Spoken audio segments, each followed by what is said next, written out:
നമസ്കാരം. രൂപത്തിലും ഭാവത്തിലും പുതുമകളുമായി വീണേച്ചി വീണ്ടും അവതരിച്ചിരിക്കുകയാണ്. കൊള്ളാം, അടിപൊളിയായിട്ടുണ്ട്. പക്ഷെ വായ തുറന്നാൽ ഡിം. ശ്രീ വി ഡി സതീശനെ സംബന്ധിച്ചിടത്തോളം അദ്ദേഹം നിരന്തരമായിട്ട് നുണകൾ മാത്രമാണ് പറയുന്നത്. വി ഡി സതീശനെ കുറ്റം പറയുന്ന തിരക്കിലാണ്. മുഖ്യമന്ത്രി വായ തുറന്നാൽ കള്ളം മാത്രമേ പറയൂ എന്നതാണ് വീണേച്ചിയുടെ പ്രധാന പരിഭവം. അങ്ങനെ പരിഭവിക്കാൻ വീണേച്ചി എന്തുകൊണ്ടും യോഗ്യയാണല്ലോ. കാരണം നുണ എന്താണ് എന്നതിനെ കുറിച്ച് ചേച്ചിക്ക് ധാരണ പോലുമില്ല. അത്രയും നിഷ്കളങ്കയാണ്. ചേച്ചിയുടെ വിശ്വവിഖ്യാതമായ പെടലി അതിനൊരു ഉദാഹരണമല്ലേ. പെടലിയാണ് സത്യം. ചേച്ചി സത്യം മാത്രമേ പറയൂ. മയക്കുമരുന്ന് ശൃംഖലയുമായി ബന്ധപ്പെട്ടുള്ള വലിയ ഒരു പ്രശ്നത്തിലാണ് മുഖ്യമന്ത്രി കള്ളം പറഞ്ഞിരിക്കുന്നത് എന്നതാണ് ചേച്ചിക്ക് ഒട്ടും സഹിക്കാൻ പറ്റാത്ത കാര്യം. ഇത്രയും വലിയ ശൃംഖല ഇവിടെ ഉണ്ട് എന്ന് ചേച്ചിക്കപ്പോൾ അറിയാം അല്ലേ ചേച്ചി? ഇത്രയും വലിയ ശൃംഖല ഇവിടെ ഉണ്ടായിരുന്നു എന്ന് ചേച്ചിക്ക് അറിയാം. കഴിഞ്ഞ 10 വർഷം ആഭ്യന്തര വകുപ്പ് മന്ത്രി ഇവിടെ ഏത് വാഴയ്ക്ക് കുഴിയെടുത്തോണ്ടിരിക്കുകയായിരുന്നു എന്നൊന്നും ആരും ചേച്ചിയോട് ചോദിക്കരുതേ. ഉത്തരം മുട്ടി ചിലപ്പോൾ ശൗചാലയത്തിലേക്ക് ഓടിക്കളഞ്ഞെന്ന് വരും.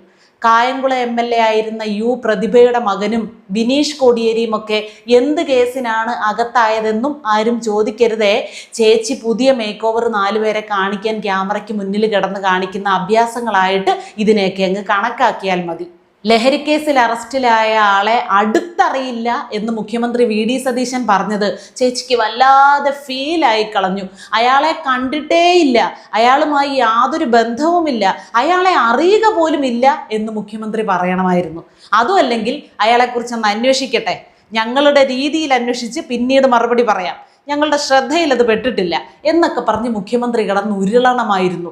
ഇതൊന്നും ചെയ്യാതെ ഉള്ള സത്യം ഉള്ളതുപോലെ പറഞ്ഞതുകൊണ്ട് ചേച്ചിക്ക് ഉൾപ്പെടെയുള്ള കമ്മികൾക്ക് ഇപ്പോൾ ഇരിക്കാനും നിൽക്കാനും ഓടാനും പറ്റുന്നില്ല. ഇങ്ങനെ സുതാര്യമായിട്ട് കാര്യങ്ങൾ കൊണ്ടുപോയാൽ ഒരു തിരിച്ചുവരവിനുള്ള ഗ്യാപ്പ് വി ഡി സതീശൻ ഞങ്ങൾക്ക് തരില്ലല്ലോ എന്ന സമാധാനക്കേടാണ് എല്ലാത്തിനും. പിന്നെ വീണേച്ചി ഉന്നയിക്കുന്ന മറ്റൊരു പരാതി മുഖ്യമന്ത്രിയെ പറ്റി. അതായത് മുഖ്യമന്ത്രിയെ വിമർശിച്ചുകൊണ്ട് ആര് എന്ത് സോഷ്യൽ മീഡിയയിൽ പോസ്റ്റ് ചെയ്താലും അത് മെറ്റയെ കൊണ്ട് മുഖ്യമന്ത്രി ഡിലീറ്റ് ചെയ്യിക്കുന്നു എന്നതാണ്. വി ഡി സതീശൻ അത്ര വലിയ പഹയനാണെന്ന് ഇവർ അംഗീകരിച്ചു കൊടുക്കുകയാണോ, അതോ കണ്ണടച്ചിരുട്ടാക്കുകയാണോ, മനഃപൂർവ്വം ബുദ്ധിയില്ലാത്തതുപോലെ നടിക്കുകയാണോ എന്നൊക്കെയുള്ളത് വേറൊരു കാര്യം. ഒന്നുമില്ലെങ്കിലും സോഷ്യൽ മീഡിയ പോസ്റ്റിലല്ലേ വി ഡി സതീശൻ കളിക്കുന്നുള്ളൂ. ആളുകൾ ഏത് നിറത്തിലുള്ള അടിവസ്ത്രം ഇടണം എന്ന കാര്യത്തിലൊന്നും അഭിപ്രായം പറയാൻ വരുന്നില്ലല്ലോ. ഉണ്ടോ ചേച്ചി? കറുപ്പ് നിറത്തിലുള്ള കൗബീനം പോലും കണ്ടാൽ കാലിളകുന്ന ഒരു മുൻ മുഖ്യമന്ത്രി നമുക്കുണ്ടായിരുന്നു. ചേച്ചിക്ക് അറിയാൻ വഴിയില്ല. ഒരു കഷണം റൊട്ടിയിൽ നിന്ന് സ്വന്തം വീട്ടിലെ ലിഫ്റ്റ് വരെ രാഷ്ട്രീയത്തിലൂടെ നേടിയെടുത്ത ഒരു പാവം തൊഴിലാളി വർഗ പ്രസ്ഥാനത്തിൻ്റെ നേതാവ്.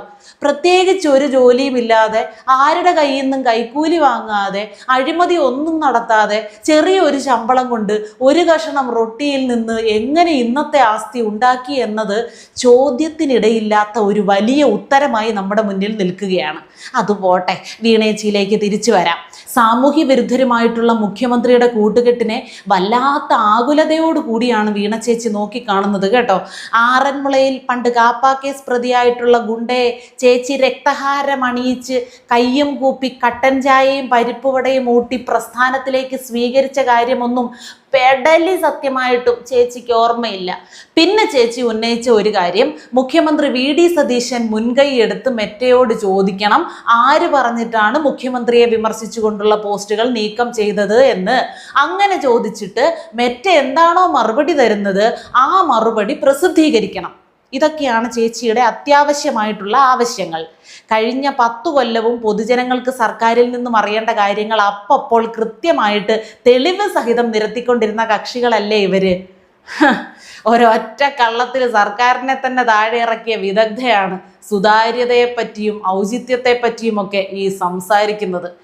ഈ വീണ ജോർജ് പറഞ്ഞ ഒരൊറ്റ കള്ളത്തിൻ്റെ പുറത്ത് ആഴ്ചകളോളം ജയിൽ ശിക്ഷ അനുഭവിച്ച നിരപരാധികളായിട്ടുള്ള കുറെ ചെറുപ്പക്കാരുണ്ട്. അവർക്കുണ്ടായ നീതി നിഷേധത്തിൽ ചേച്ചിക്ക് ഇപ്പോഴെങ്കിലും വ്യസനമുണ്ടോ എന്നറിയാൻ ഞങ്ങൾക്കൊരാഗ്രഹമുണ്ട്. ചേച്ചി ഉണ്ടോ? എവിടുന്ന്? ലഹരി വ്യാപനത്തിലെ ചേച്ചിയുടെ ബുദ്ധിമുട്ട് കണ്ടു നിൽക്കാൻ പോലും നമുക്ക് പറ്റുന്നില്ല കേട്ടോ. പിണറായി വിജയന്റെ ഭരണകാലത്ത് വല്ലപ്പോഴും ഓരോ ലഹരിയുടെ പേരിലുള്ള അറസ്റ്റ് ഉണ്ടാവും. പിടിക്കുന്നതൊക്കെ ആഫ്രിക്കക്കാരെയും അന്റാർട്ടിക്കക്കാരെയും ഒക്കെ ആയിരിക്കും. അവരൊക്കെ ഇവിടെ നടത്തിയിട്ടുള്ള ലഹരി വ്യാപനത്തെ പറ്റി ഒരു തുടരന്വേഷണമില്ലായിരുന്നു. ലഹരിയുടെ വലിയ ശൃംഖല കേരളത്തിൽ ഉണ്ടായി കഴിഞ്ഞു. ആ സമയത്ത് ഒറ്റ എണ്ണത്തിനെ അറസ്റ്റ് ചെയ്തിട്ടില്ല. കോൺഗ്രസ്സുകാർ വന്ന് ഓപ്പറേഷൻ തൂഫാൻ വന്ന് എല്ലാത്തിനെയും കൂടോടെ പിടിക്കാൻ തുടങ്ങി. അക്കൂട്ടത്തിൽ തിരുവനന്തപുരത്തും ഡൽഹിയിലും ഒക്കെ വലിയ പിടിയുള്ളവന്മാരും ഉണ്ടായിരുന്നു. ഇത്രയും ഗുരുതരമായിട്ടുള്ള ഒരു അവസ്ഥയിലായിരുന്നു നാട് എന്ന് പോലും കേരളത്തിലുള്ളവർ തിരിച്ചറിയുന്നത് സത്യം പറഞ്ഞാൽ ഈ 2-3 മാസത്തിനിടയിലാണ്.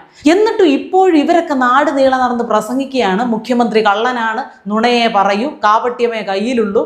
സതീശൻ എന്തും ആയിക്കൊള്ളട്ടെ, ജനങ്ങൾക്ക് ഉപകാരപ്രദമായിട്ടുള്ള ഒരുപാട് കാര്യങ്ങൾ അദ്ദേഹം ചെയ്യുന്നുണ്ട് എന്ന് ഞങ്ങൾക്കറിയാം. മുൻ മുഖ്യമന്ത്രിയെ പോലെ കുടുംബ വികസന കോർപ്പറേഷനിൽ മാത്രം ശ്രദ്ധ കേന്ദ്രീകരിച്ചുകൊണ്ടിരിക്കുകയല്ല അദ്ദേഹം.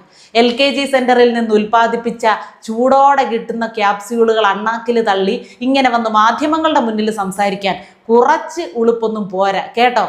വീണ ചേച്ചി, പിന്നെ ചേച്ചി ഇലന്തൂരുകാർ ഒരു കാര്യം ശ്രദ്ധയിൽപ്പെടുത്തുന്നുണ്ട്. ഇലക്ഷൻ പ്രചാരണത്തിൻ്റെ സമയത്ത് അബോധാവസ്ഥയിലുള്ള ഒരു നെട്ടോട്ടമായിരുന്നല്ലോ ചേച്ചി. അതൊക്കെ മറന്നു കാണും. ഇലന്തൂർ ഗവൺമെൻറ് കോളേജ് ഈ ഓണത്തിന് പുതിയ കെട്ടിടത്തിൽ പ്രവർത്തനം ആരംഭിക്കുമെന്ന് മാർച്ച് 3, 2026 ഉച്ച കഴിഞ്ഞ് 2:30 ഇലന്തൂരിൽ നടത്തിയ ഉദ്ഘാടന പ്രസംഗത്തിൽ ചേച്ചി പറഞ്ഞിരുന്നു. ചേച്ചി മറന്നെങ്കിലും കേട്ട നാട്ടുകാർക്ക് അത് നല്ല ഓർമ്മയുണ്ട്. ആ ഉദ്ഘാടന മാമാങ്കത്തിന് വേണ്ടി പാവപ്പെട്ട അധ്യാപകർ 1 ലക്ഷം രൂപയോളമാണ് അന്ന് മുടക്കിയത്. അനൗൺസ്മെന്റ്, ചെണ്ടമേളം, യൂട്യൂബ് ലൈവ്, ഓഡിറ്റോറിയം വാടകയ്ക്ക്, മൈക്ക് സെറ്റ്, അങ്ങനെ പരിപാടി കൊഴുപ്പിക്കാൻ വേണ്ടതെല്ലാം അവിടെ ഉണ്ടായിരുന്നു.